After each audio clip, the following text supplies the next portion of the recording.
Welcome to a dialogue on accountability in the digital age. A dialogue with representatives of a global, multi-stakeholder community.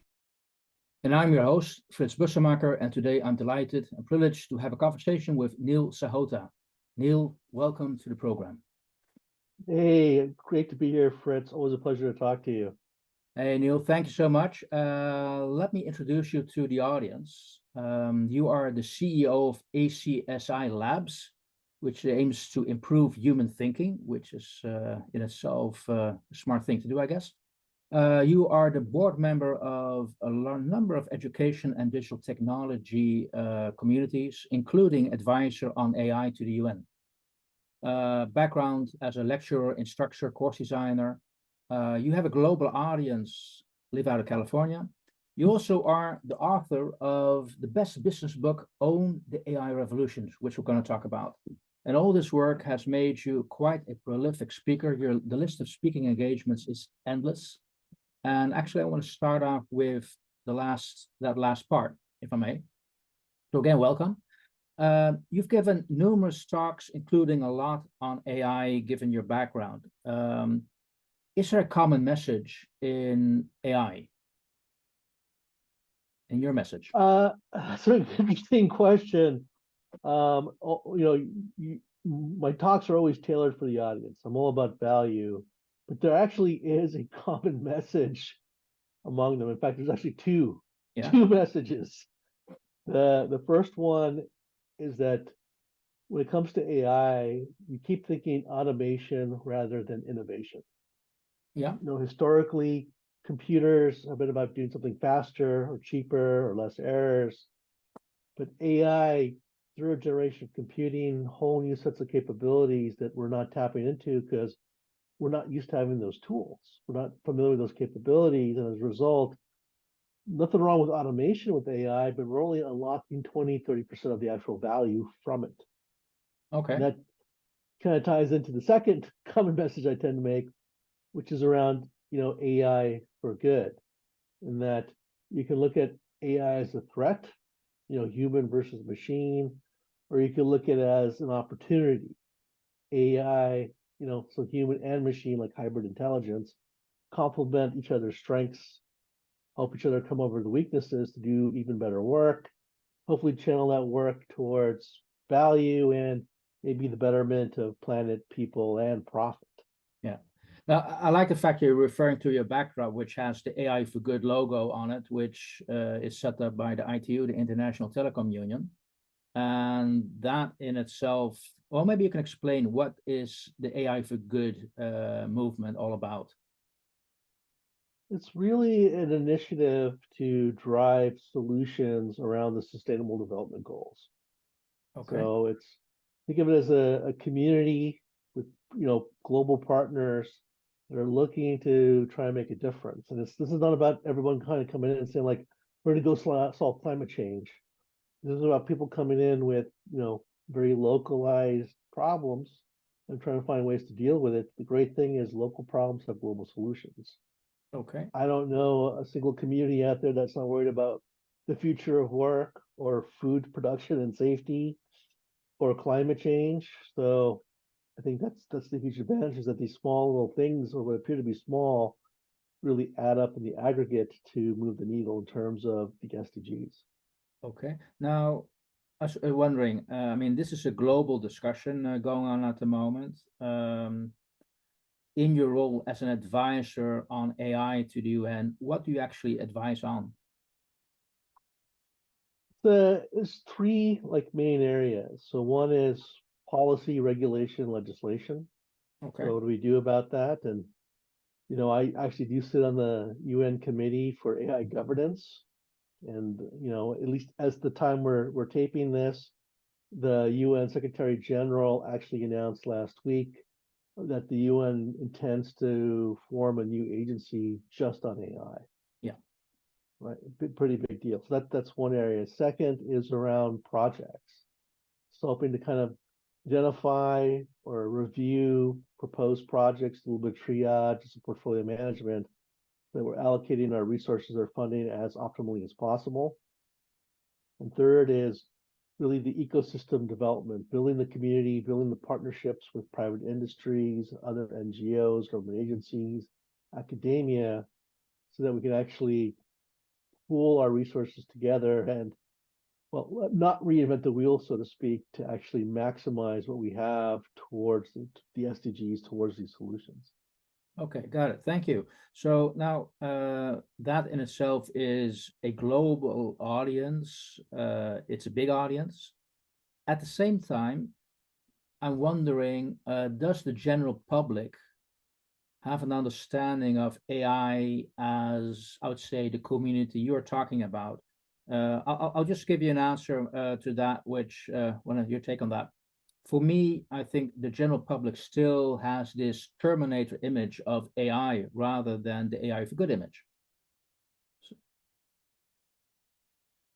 Fritz, I'll answer that with a yes and a no. maybe, Yeah. maybe the UN politics is rubbed off on me. I'll say yes, because I totally get that. There's still the fear factor and all that, and I understand that. I'm not disputing some of that, but it's also a very Western culture mindset. Because you look at Good our point. movies, our television, our books, it's always like, we're fighting the machines, Terminator, the movie Black Hole, what have you. We forget the Star Wars side of it, where you had like C3PO, R2D2 as, helpers. And that's actually in Eastern culture how a lot of their actually literature and culture has actually evolved. So from their perspective, they actually have always seen like AI and robots more as helpers and assistants than a rival. And so that's why you've seen, to some degrees, in some of these areas, far more progress and acceptance from those cultures than you see in Western cultures. That's a very significant point you're making us aware of. It's also a nice segue to your take on what you said, okay, helping with policy and policy development. Do you feel that the politicians, the policy developers, have enough understanding of what AI is bringing at the moment? I think the simple answer is no, and that's not a knock on them. I think it's actually a lot of people don't know, not even the technologists who are working on these solutions either. We always talk about two types of problems, interpretability and interoperability. Mhm. So interpretability problem is the domain experts, right? Your doctors, your lawyers, your government regulators, which is a point where they don't know how like AI has come up with this answer, but they're like, but the technologists built it, they understand, we're good, right? The problem is that we've reached a point where this is the interoperability things the technologists don't understand either.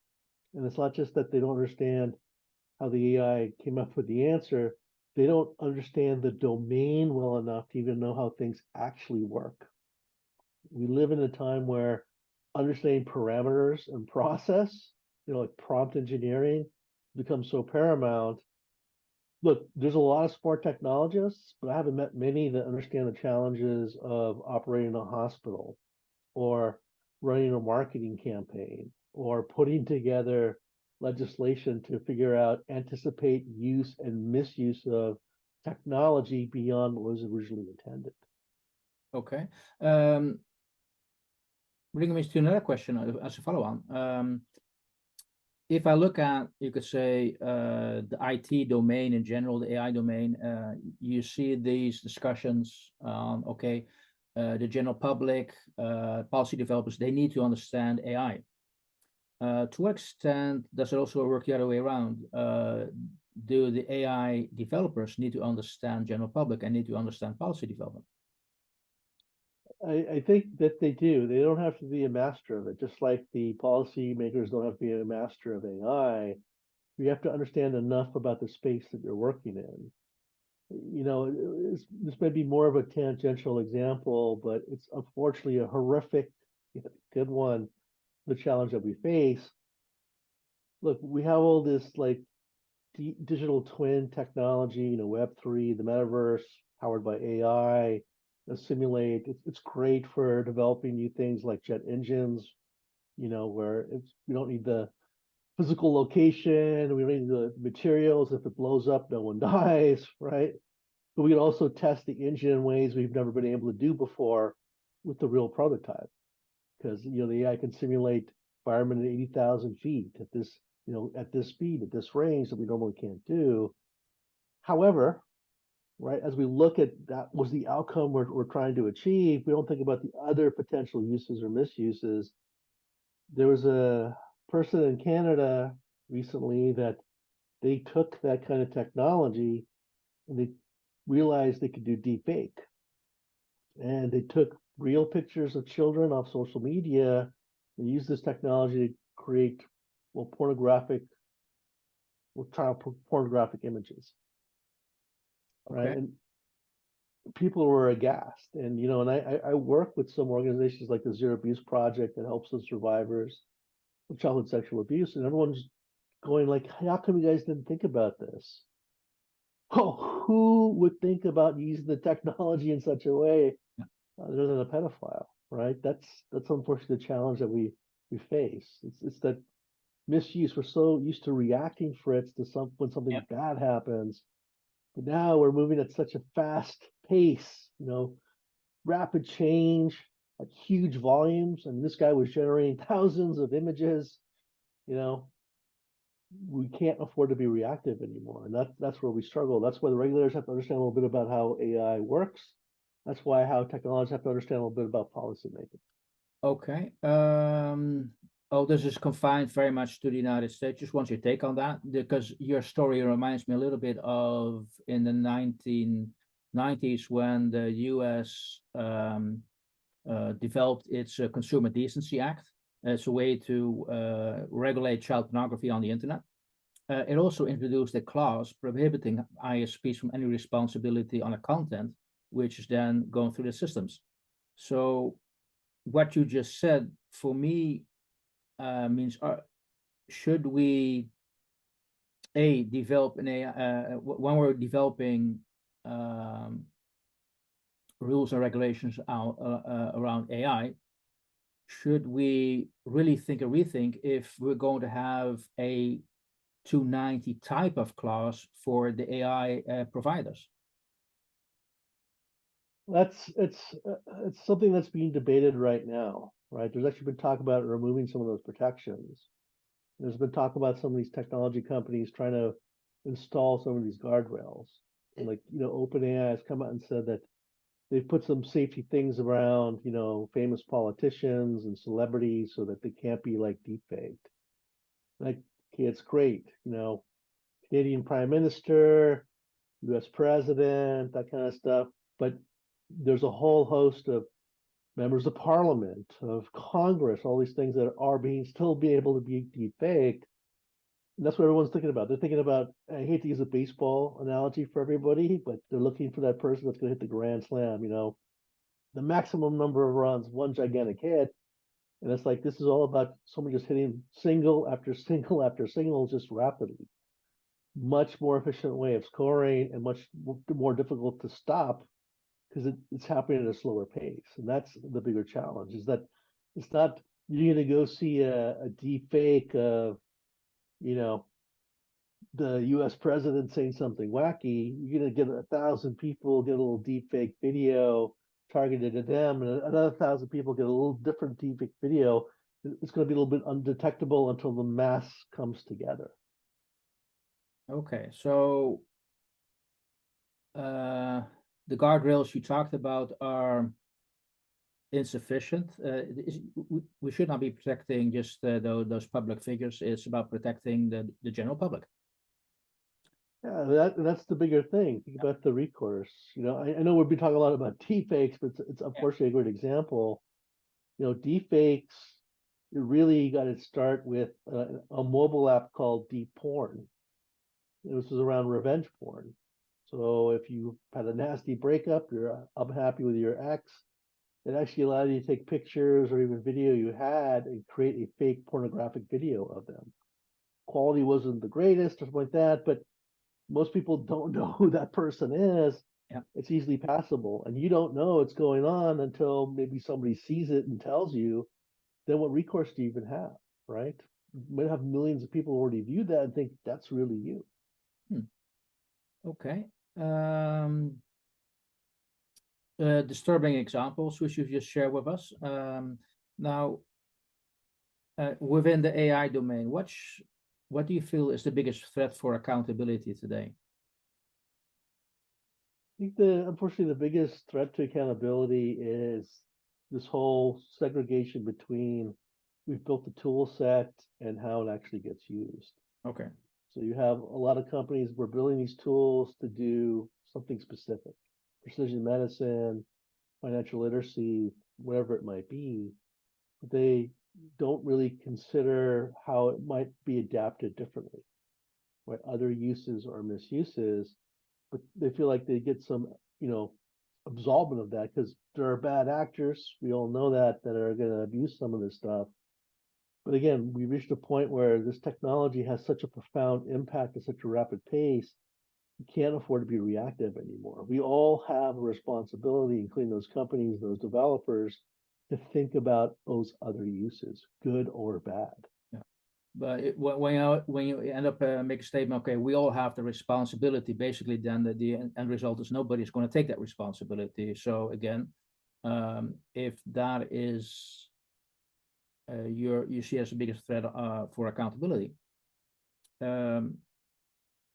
which organization would be the one you could say we should be looking at? Hey, we have to control this. Is that the new agency which the UN has advocated for? Is that going to be the solution, or can we are there alternatives as well?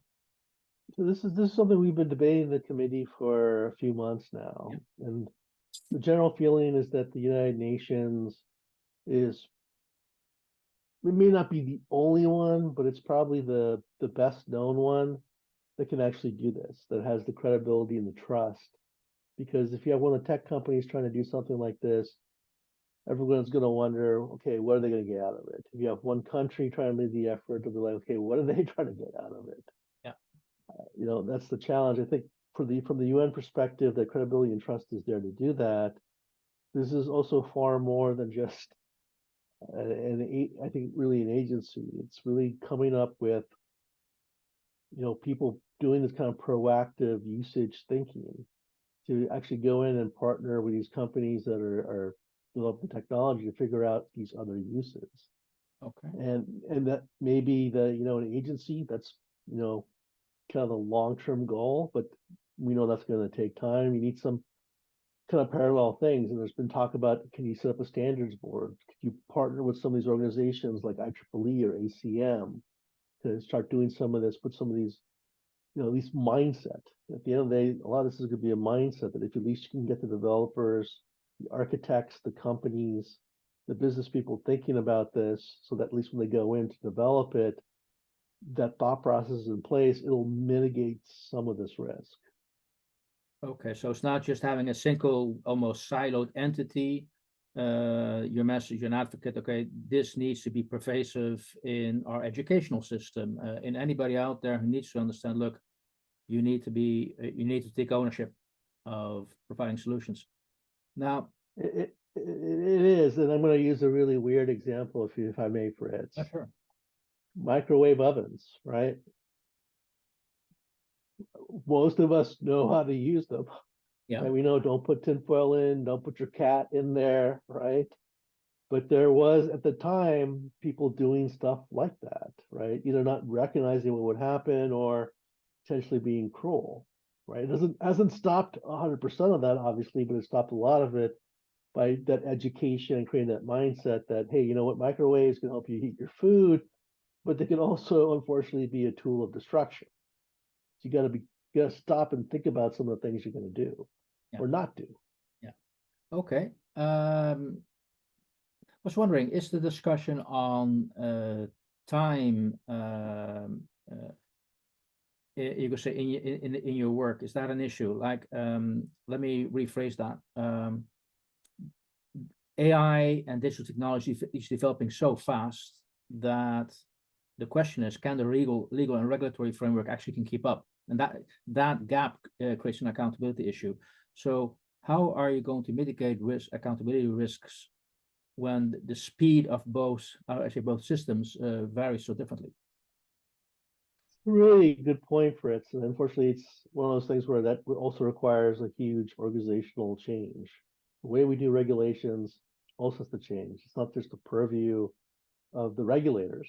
We still need them, but we need the technologists at the table. We need the domain experts at the table. We need academics at the table to bring all the perspectives. So we'll figure this stuff out. We have such a culture of waiting that the reactionary thing, we just know that doesn't work anymore. Okay. And So could, I mean, what you're describing, because one of the questions I ask my audience every now and then is, could this 21st century issue require, does it need a 21st century solution? And just bringing everybody at the table, is that one of the solutions you'd be looking at? that, I think, is part of it, right? Some people forget. I and other people do try to remind them. Some of these tools we're trying to regulate are also tools to help us figure out the regulations. With AI, one of the advantages it brings to us is scenario planning and the math. Right? Things that we think are black swan events are probably more statistically likely to happen than we realize, and AI can help shine a light and show that to us. So basically, we can use AI to regulate AI. That's your point you're making. We can use AI to help us right? Not in isolation, but as a tool for us to help figure out the optimal regulations. Okay, got it. Hey, last couple of questions for you, Neil. First of all, what do you think is going to be the low-hanging fruit to resolve this? I think it's just getting different people at the table with the regulators. That's the first step. I know it sounds hopefully yeah. straightforward, but it's a big cultural change. Okay, so can you be a little bit more explicit? Who should be at the table?